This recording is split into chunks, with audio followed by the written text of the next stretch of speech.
Warga Palestina di Gaza putus asa. Blokade atas akses bantuan membuat mereka sulit dapat makanan untuk sekadar mengisi perut.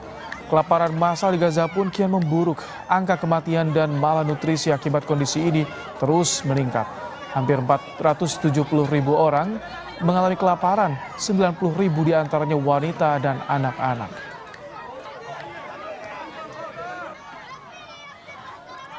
أنا عندي أطفال صغار ومش قادر أنا أطعميهم خبز ولا قادر أعيشهم عيشة كريمة زي عيشة البشر. أنا عمالي بجيب لهم هين أنا جريح ومصاب ويعني هم أطفال صغار ومش قادر أنا أبعتهم على الزكيم يروحوا يتلقطوا زي أولاد العالم. Untuk membahas krisis kelaparan yang terjadi di Gaza, sudah terhubung bersama kami Dr. Hadiki Habib, Ketua Presidium Mercy Indonesia. Assalamualaikum, selamat malam dok. Waalaikumsalam, selamat malam Mas Ibrahim. Baik, dok, kami ingin tahu dulu bagaimana saat ini distribusi bantuan yang kabarnya bisa dijangkau lewat udara. Apakah itu efektif dok? Ya, siang tadi kita juga dapat informasi dari rekan yang tim Mercy yang sudah masuk kembali ke dalam Gaza. Itu mereka melihat bantuan udara yang dilemparkan gitu ya dari pesawat gitu ke wilayah-wilayah kantong-kantong pengungsian. Jadi pertama dari segi orang-orang yang ada di tempat pengungsian yang banyak ya melihat ini itu sebagian besar itu tidak berlari ke tempat ini gitu ya karena mereka tahu nanti jumlah yang sedikit ini hanya akan menjadi malapetaka kalau berebut gitu ya. Tentu yang nanti mencari ini adalah yang memang berada dekat dengan area dropnya tadi.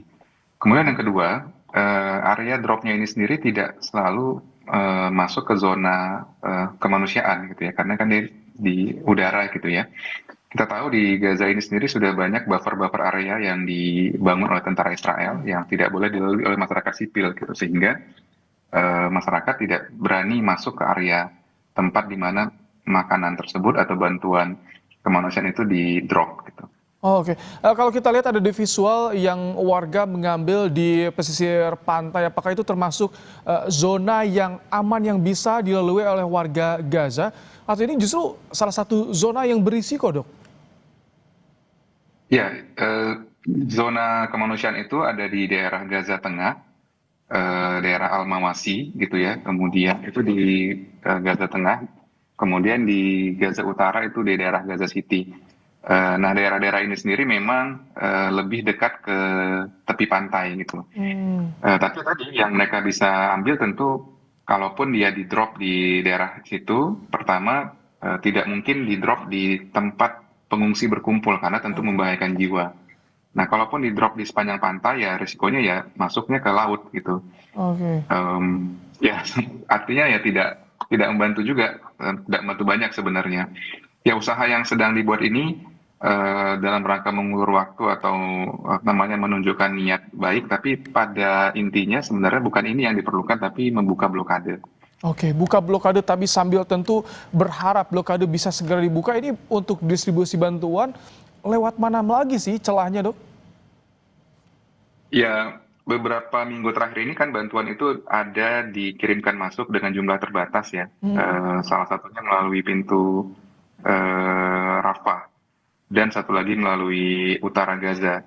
Akan tetapi daerah utara sendiri sudah ditutup dan banyak penjagaan sehingga makanan-makanan ini tidak bisa masuk ke daerah Gaza City yang merupakan daerah kemanusiaan. Karena apa? Karena banyak yang udah keburu dicuri gitu ya di daerah utara yang sekarang sudah tidak tidak berpenghuni spesifik gitu ya, tidak ada pemerintahan yang mengatur di situ. Baik. Dok. Di daerah selatan juga banyak kelompok kelompok-kelompok sempalan gitu yang juga banyak mengambil looters gitu ya, mencuri gitu.